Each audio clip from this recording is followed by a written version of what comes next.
Magandang hapon po sa inyong lahat. Ako po muli si HR Jen. Kung ikaw ay nagpapautang, halimbawa, lender, nagpapautang ng pera, mahalagang huwag mong labagin ang Data Privacy Act of 2012. Narito ang mga hindi mo dapat gawin para hindi malabag ang batas ukol sa privacy ng datos.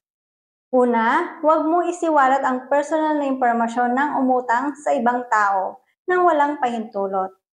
Halimbawa, pangalan, address, contact number, utang na halaga, due date, trabaho, at iba pa.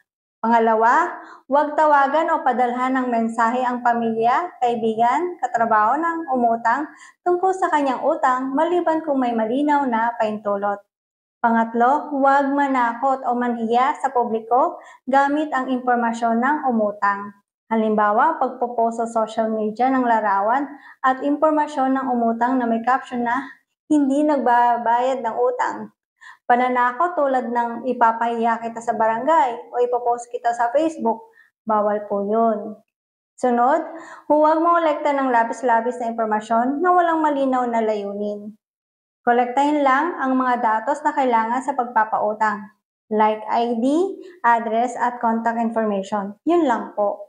Huwag hingin ang social media logins, mga larawan na hindi kailangan, o access sa phone contacts kung wala namang malinaw na dahilan. Huwag mag-store ng data nang walang proteksyon o sobra-sobrang tagal.